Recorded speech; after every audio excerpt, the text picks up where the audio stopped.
अमरनाथ गुफा में शिवलिंग को सबसे पहले किसने देखा?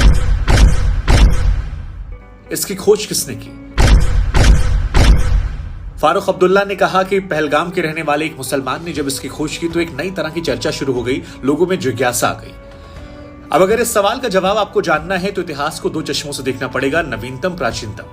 नवीनतम इतिहास के अनुसार जो कहानी प्रसिद्ध है उसमें बूटा मलिक का जिक्र है, जो एक गडरिया था, ऊपर अपनी भेड़ बकरी चराने गया था और कहा जाता है कि वहां पर उसे एक साधु मिले जिन्होंने कोयले से भरा बैग दिया।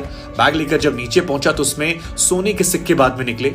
वापस खोजने गया, वो मिले नहीं, लेकिन उसे दर्शन हो गए और 1850 के बाद वो गाइड बनकर ऊपर दर्शन करवाने लोगों को ले जाने लगा।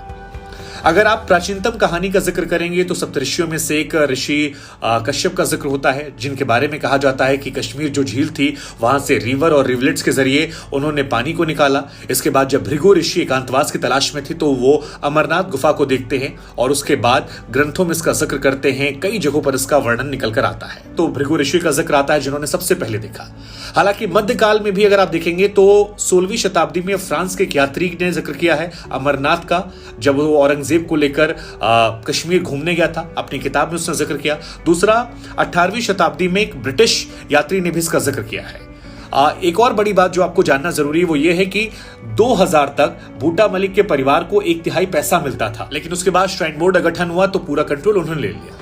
अब यहां पर 2-3 बातें हैं कि अगर सबसे पहले बूटा मलिक ने इसे खोजा था तो फिर 16वीं शताब्दी में जो फ्रांस के राइटर ने जिक्र किया है, या 18वीं शताब्दी में जो जिक्र ब्रिटिश राइटर ने किया है, या बीच में एक मुगल बादशाह का भी नाम सामने आता है जिसने मजाक उड़ाया था, तो उस हिसाब से अगर देखेंगे तो आपको यह नजर आएगा कि नहीं, अमरनाथ यात्रा पहले से थी। हाँ, इसे दोबारा से जो प्रचलित किया गया है 18वीं शताब्दी के बाद, उसमें बूटा मलिक का नाम आता है।